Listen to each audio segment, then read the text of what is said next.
Hello you guys, hello and welcome back to my channel, and today I'm going to be telling you how you can ace the written communication section of the BEC portion of the CPA exams. I do have a video on how you can ace the multiple choice questions and the normal simulations on the CPA exams, so if you didn't check those out, definitely check those out. I'll link them both in the description below. And in my video about how you can ace the normal simulations, I did mention that I was going to make a separate video on the written communication, and so that is what this video is for.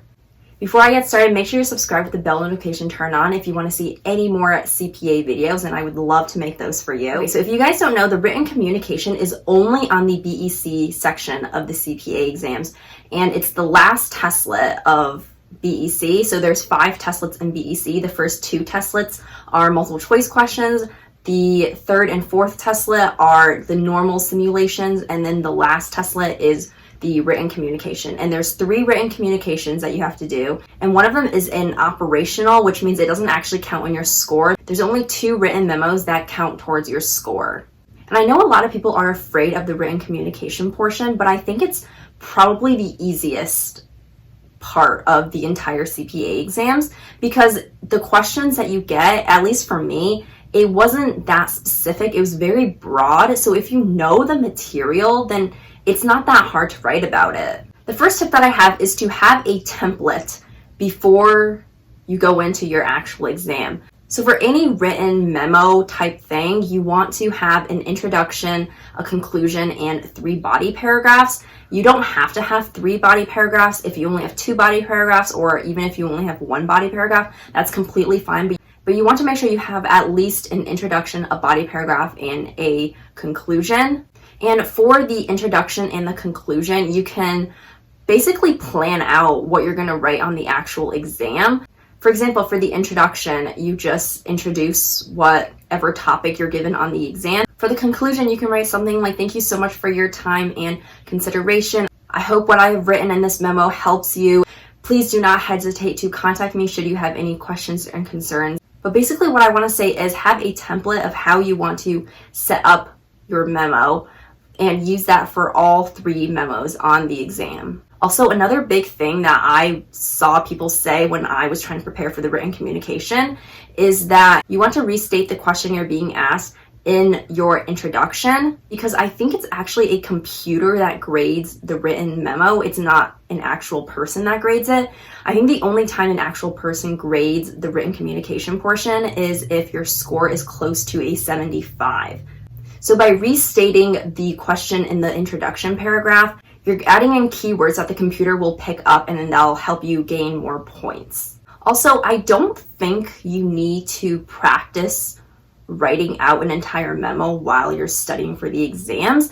For me, and I know for a lot of people, they just read the sample memo and that's how they study for it. Hey guys, so I'm editing the video right now, and I forgot to mention that I think you should practice writing out the memo when you're studying if you want to see how long it's going to take you to write out an entire memo.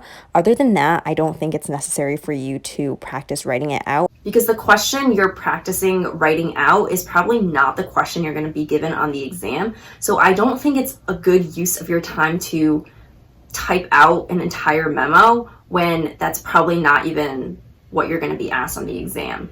And also, this is probably the most important tip, and if you don't remember anything else I say in this video, you definitely want to remember this, and that is that you want to use as many keywords as you can in your memo on the exam, because like I said earlier, it is a computer that grades your memo, and so you want the computer to pick up as many keywords as you can, because that's going to help you earn a higher score. I've also heard people say that if you're running out of time on the exam, because it is the last testlet of BEC, then they say that you should just write out a bunch of keywords and write something out, even if it doesn't really make sense. Still write it out and write as many keywords as you can. For me, when I took BEC, which I did pass BEC on my first try with an 87, and it was my highest score out of all 4 sections of the exams, I had about 40 minutes left when I was starting the last testlet, and I think that was a little tight. I would recommend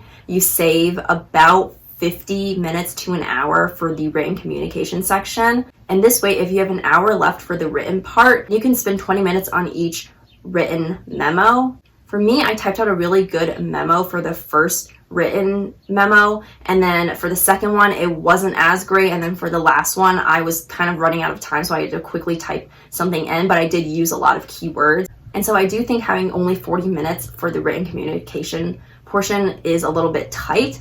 But if you're really good at writing and the thoughts just come to you really fast, then I don't think that would be a struggle for you. But for me, it was. It did take me a little bit of time to collect all my thoughts and really plan out how I'm going to write each memo. And don't spend too much time on any one memo, because there is one of the three that doesn't count. So the one that you feel the weakest on might be the one that doesn't count if you're lucky. All right, so I think that's all that I have to say for the written communication portion of BEC. I know it wasn't a lot, but I don't think the written communication section is that hard. If you're an okay writer and you can put in some keywords, then I don't think you're going to struggle very much with that section. And that portion should be some easy points to help your BEC score. If there was a written communication section on all 4 sections of the exams, I think that would be great. But yeah, I hope you found this video helpful, and make sure to subscribe with the bell notification turned on if you want to see any more CPA videos. I do have a couple more CPA videos that I'm going to post on my channel, so